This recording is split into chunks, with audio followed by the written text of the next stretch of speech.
Eu sou o Padre Diego Bettoni, do movimento Um Só Coração.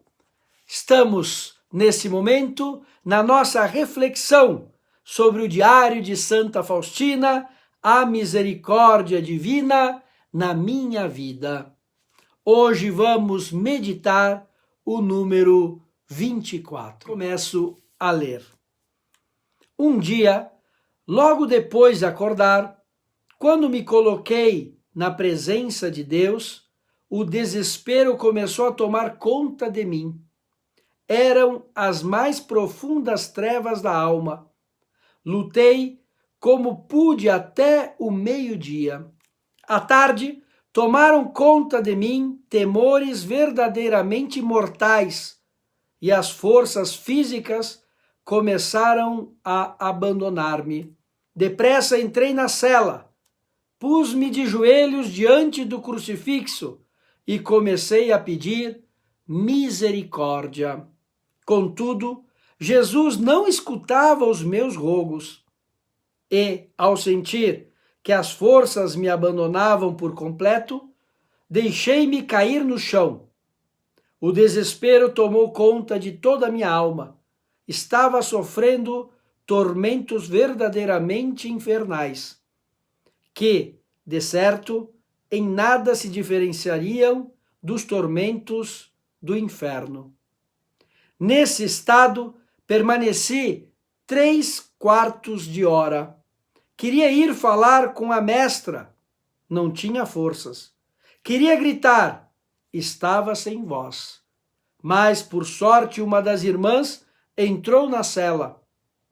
Quando me viu num estado tão estranho, logo avisou a mestra. A madre veio de imediato.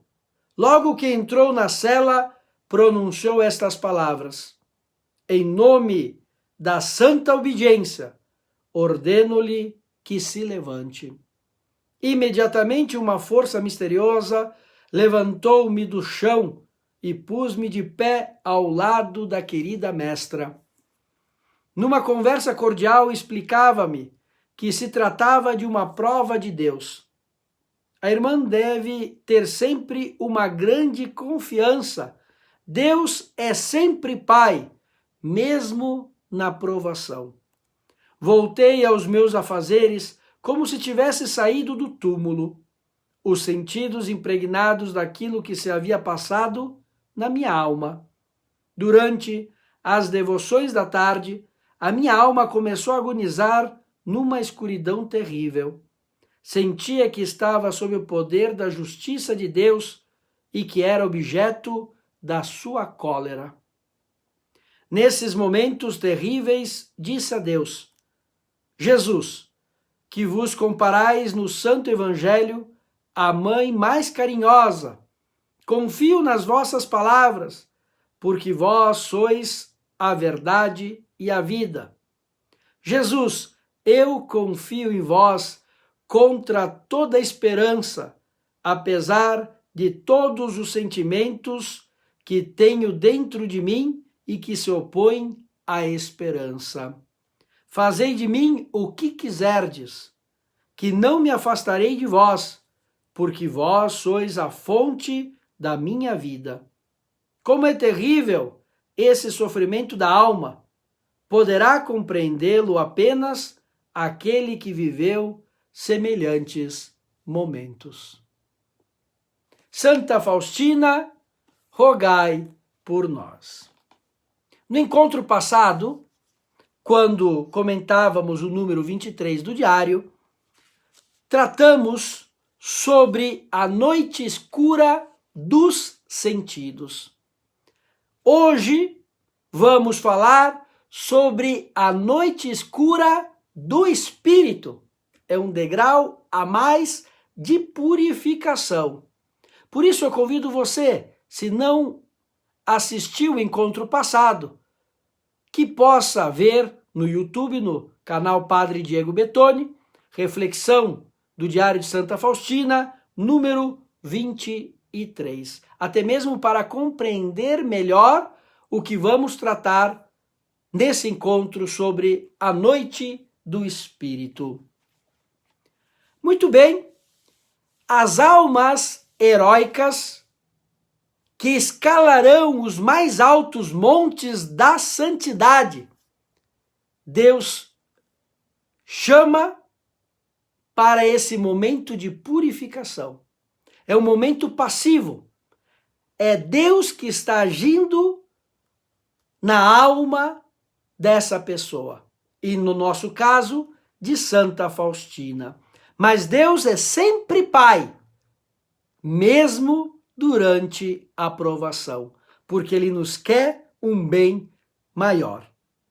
A noite do Espírito é para poucas almas. São aquelas que vão chegar no cume da santidade. É um chamado muito especial.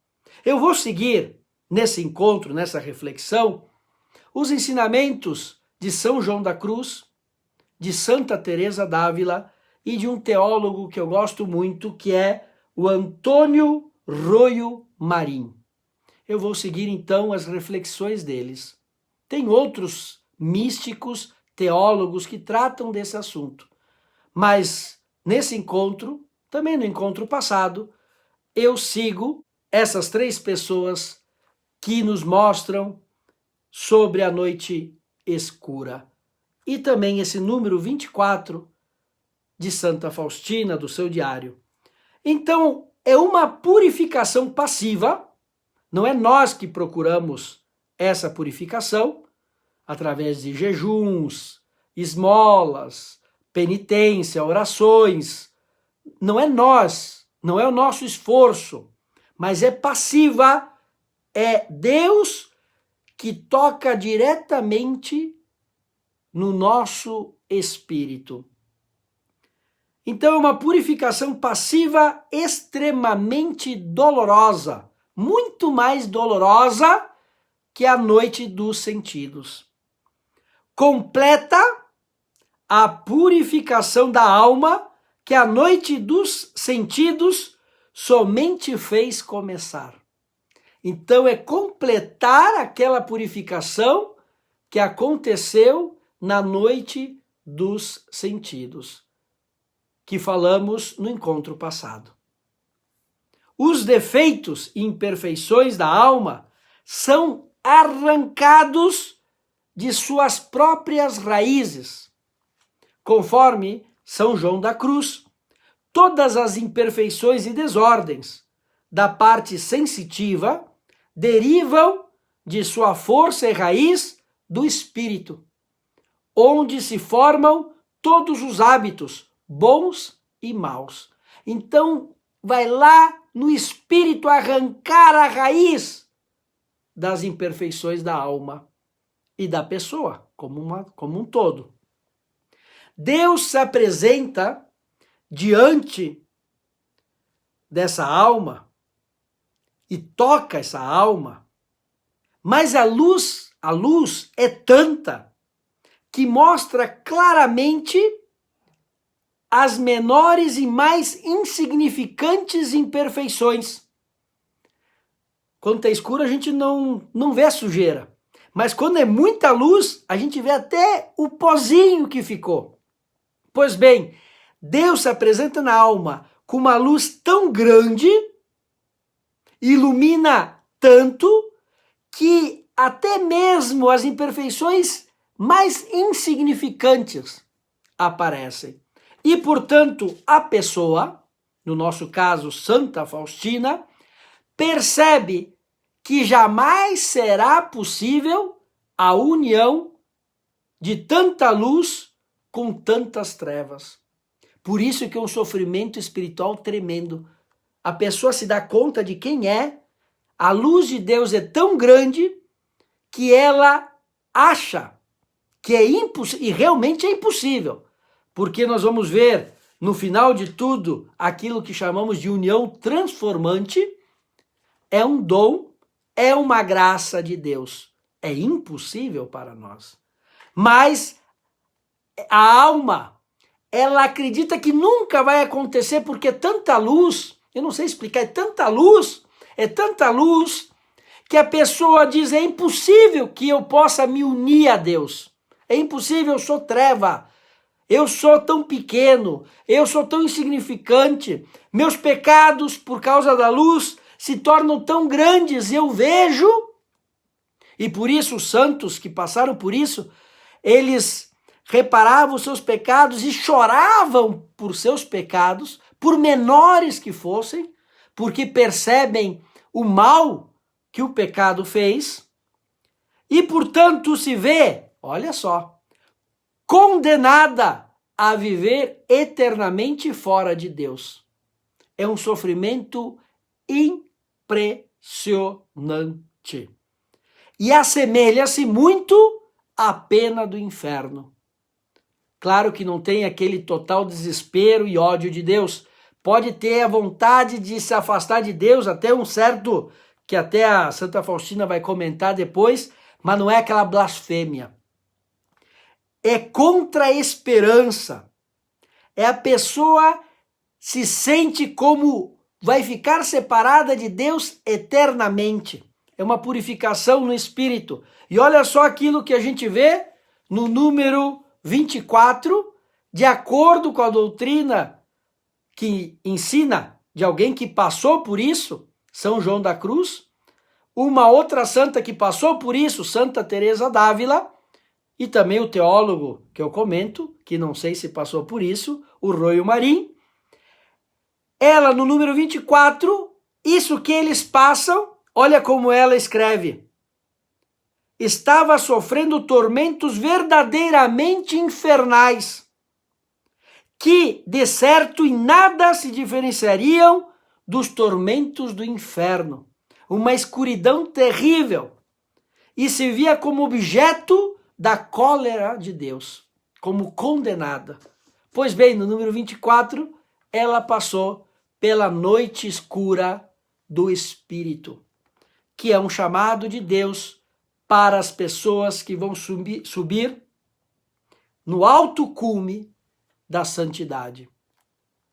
Então, assemelha-se muito à pena do inferno. Deus continua perto dessa pessoa, diferente do inferno. O grande sofrimento do inferno é afastar-se de Deus e saber que nunca mais vai ter Deus, por isso é um desespero. Começa a botar culpa em Deus, como se a culpa fosse de Deus, e por isso o inferno é um lugar de blasfêmias, horrível, terrível, e a pessoa nunca chegou à sua realização. O inferno é isso. A pessoa é chamada para o céu. E ela indo para o inferno, ela nunca chegou, nunca vai chegar à sua plenitude. Então é terrível. Mas não vamos entrar nesse assunto agora. Mas essa provação se assemelha, e vemos no número 24 que aconteceu isso, sim, com Santa Faustina. São João da Cruz, ele faz uma metáfora, uma comparação entre o lenho e o fogo. O fogo, agora eu vou simplificar aquilo que São João da Cruz diz. O fogo começa a secar a lenha. Quando você coloca uma lenha no fogo, o fogo começa a secar a lenha e tira a umidade e lhe faz expelir toda a seiva. Toda a seiva. Então, esse fogo que vai pegando aquela lenha e tirando umidade, tirando tudo de ruim, acaba inflamando e aquece, tornando essa lenha seca, aquece por fora até penetrá-la e transformá-la em fogo, em luz. Por isso a alma, depois desse processo passivo, a noite do espírito, a alma resplandece, é luz e é transformada em Deus e livre de suas fraquezas. Que tal? Esta alma está repleta e não resta senão esperar que a morte chegue para romper os laços que retém neste mundo e entrar no céu sem purificação nenhuma. Já está num estado, essa pessoa que ela espera a morte, porque a única coisa que segura ainda ela nessa vida, e depois da morte, diretamente para o céu, sem nenhuma purificação. Por isso que Santa Teresa d'Ávila, eu não sei se vocês conhecem, mas busquem, tem uma poesia que se intitula Morro porque não morro. É belíssima. Morro porque não morro. Quer dizer, o sofrimento, ela morre porque ainda não morreu. Ela quer morrer, mas tem que aguentar, tem que ficar nessa vida. Então essa poesia é maravilhosa. Eu morro porque não morro. Leiam, é fantástica. E essa pessoa nesse estado já não quer mais saber de nada, está unida a Deus. Leiam essa poesia, que é algo fantástico e demonstra aquilo que no final desse processo a alma já está transformada em Deus. Morro porque não morro. É uma união transformante, chamam os místicos. É a passagem para a sétima morada que nos fala Santa Teresa d'Ávila.